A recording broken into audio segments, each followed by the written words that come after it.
Now here's the latest on the Ethiopian Airlines crash. The black box of the aircraft, the digital flight data and the cockpit video recorder have all been recovered. This could help find answers that could reveal what led to that aircraft crashing. The fingers, meanwhile, are all pointing at Boeing, one of the largest plane manufacturers in the world.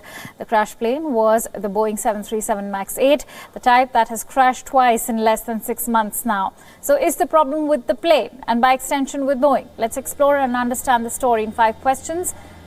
Question 1. What happened on Sunday? Ethiopian Airlines flight 302 crashed. It was bound for Nairobi in Kenya. It had left from Ethiopia's capital Addis Ababa. 6 minutes after takeoff, the plane lost contact with the air traffic control. Just before that happened, the pilot had sent out a distress call. He was cleared to return to the airport. That never happened. Now, we must tell you that Addis Ababa and Nairobi are 2 of the busiest capitals in East Africa. The cause of the crash is still unclear, but one fact that cannot be ignored is that this plane was a Boeing 737 MAX 8, just like the Lion airplane that crashed into the Java Sea in Indonesia last year in October. Question 2. How did it happen? What we know so far is that minutes after takeoff, the plane struggled to ascend at a stable speed. Within moments, it fell from the sky near Bishoftu, that is southeast from the Ethiopian capital. The weather was good. The plane was almost new. Ethiopian Airlines got this plane in November last year, and reports say 3 minutes after takeoff, the vertical speed or the rate at which the plane climbs up was unusual.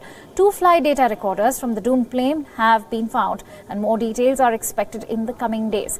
Question 3. Who is to blame? Or better still, how can we ask this question if the cause of the crash has not been established? We'll tell you how. Maintenance wasn't a problem. Routine checks had not revealed any faults. The pilot wasn't a problem. He had flown for more than 8,000 hours. He had an excellent flying record. But make of the plane could have been a problem. The Boeing 737 MAX 8, many countries have grounded it following the crash.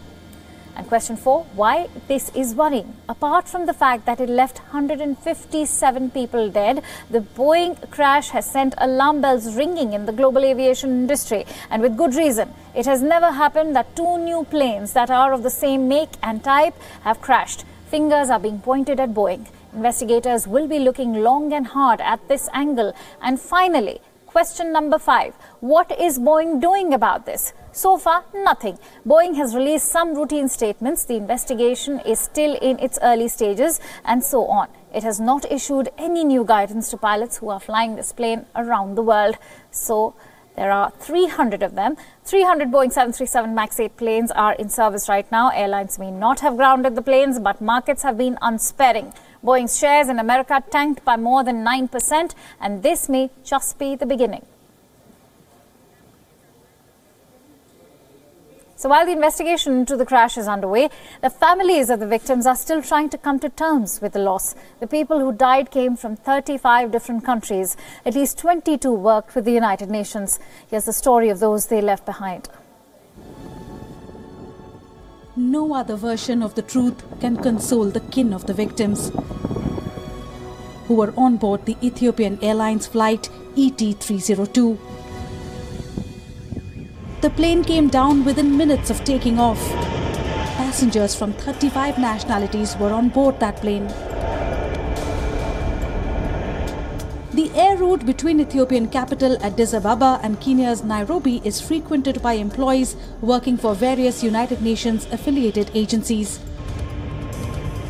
At least 22 employees of these agencies were on that flight. One of them was Shikha Garg, an Indian citizen who was a UN consultant attached to India's Ministry of Environment. Shikha Garg was travelling to Nairobi to attend a meeting of the UN Environment Programme. 3 other Indian citizens have also passed away in that crash. So, among the most affected, as you may expect, is Kenya, which had about 32 passengers on board out of the 149 passengers.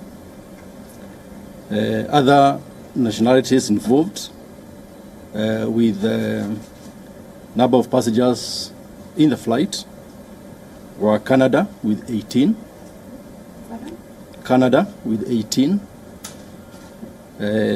China with 5, China with 8, Netherlands with 5, Egypt with 6, Ethiopia with 9, France, UK, 7 each, India with 4, Italy with 8, and then we have Slovakia with 4, and the USA with 8. The other nationalities who had like 1 or 2 passengers on board. But one passenger had a lucky escape.